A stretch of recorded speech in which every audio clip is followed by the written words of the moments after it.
ایک غیر یقینی صورتحال اس وقت حلقہ N51 اور PP6 کے اندر ہے۔ یہاں سے مسلم لیگ نون، تحریک انصاف جو مین جو اس وقت عوام کے اندر دو پارٹیاں ہیں، اور ان کے ساتھ پاکستان پیپلز پارٹی، ان تینوں کے جو ہیں وہ امیدواروں کا اعلان ابھی تک نہیں ہو سکا۔ آج اگر میں آپ کو حلقے کی صورتحال بتاتا چلوں تو 1985 میں یہاں سے مسلم لیگ نون میاں نواز شریف کے جو ٹکٹ ہولڈر تھے راجہ ظفر لق، ان کو آزاد حیثیت سے شکست دی تھی حلقہ N36 میں خاقان عباسی نے۔ اس کے بعد خاقان عباسی کی شہادت اوجری کیمپ کے دھماکے میں، اس کے بعد یہاں سے آزاد حیثیت سے پہلا الیکشن جو ون کیا تھا راجہ ظفر لق سے، پھر ان کے بیٹے شاعر خاقان عباسی جو بعد میں متعدد وزارت عظمیٰ پر اور وفاقی وزراء متعدد مرتبہ رہے، تو شاعر خاقان عباسی سے یہاں سے جو مسلم لیگ نون میں انہوں نے شمولیت اختیار کی، باقاعدہ مسلم لیگ کا حصہ بنے، اور میاں محمد نواز شریف کے فرنٹ کے کھلاڑیوں میں سے ان کا جو ہے وہ شمار ہونے لگا۔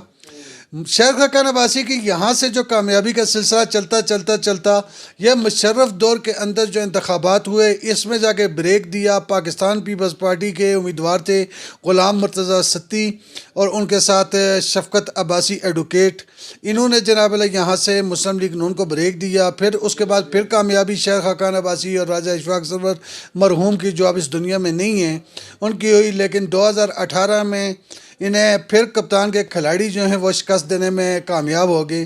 لیکن اس وقت 2024 کے جو انتخابات ہیں،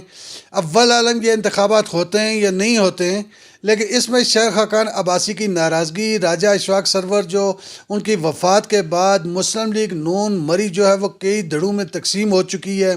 اس وقت راجہ اسامہ اشفاق سرور جو اشفاق سرور کے بیٹے ہیں، اور راجہ عتیق سرور جو راجہ اشفاق سرور کے بھائی ہیں، وہ بھی کینڈیڈیٹ ہیں، تک و دو کر رہے ہیں کہ انہیں مسلم لیگ نون کا ٹکٹ ملے۔ لیکن دوسری طرف اگر دیکھا جائے تو سردار محسن آف مکڑا، یہ میاں نواز شریف کے قریبی ملازم رکھنے والے ہیں، پرانے مسلم لیگی ہیں، بڑی کوشش ہے ان کی مری میں مسلم لیگ کی بنیاد ڈالنے والے جو لوگ ہیں ان میں سے ایک یہ ہیں۔ لیکن انہی کے ساتھ دیول سے ایک حافظ عثمان عباسی جو معاون خصوصی ہیں شاعر خاقان عباسی کے، حافظ عثمان عباسی اور راجہ عتیق سرور کو یہ اعزاز بھی حاصل ہے کہ انہیں اپنے مضبوط تعلقات اور سیاسی شخصیات کے ساتھ رہنے کی وجہ سے، انہیں قرابت داری کی وجہ سے اور دوستی کی وجہ سے پاکستان مسلم لیگ نے پنجاب کے نائب صدور کے عہدوں سے بھی نوازا گیا۔ لیکن ابھی 2024 میں جہاں پر پاکستان بھر میں مختلف سیاسی جماعتیں مختلف حلقوں میں اپنے اپنے امیدواران کا اعلان کر چکی ہیں، لیکن حلقہ N51 جس میں مری، کوہوٹا، کوٹلی ستیا اور کلر سیدہ آتا ہے، یہاں سے ابھی نہ تحریک انصاف، نہ نون لیگ، نہ پیپلز پارٹی، ان بڑی جماعتوں نے اپنے امیدواروں کا اعلان نہیں کیا۔ تحریک انصاف کے تو جو ابھی سکروٹی ہوئی ہے، جو پیپر جمع ہوئے ہیں،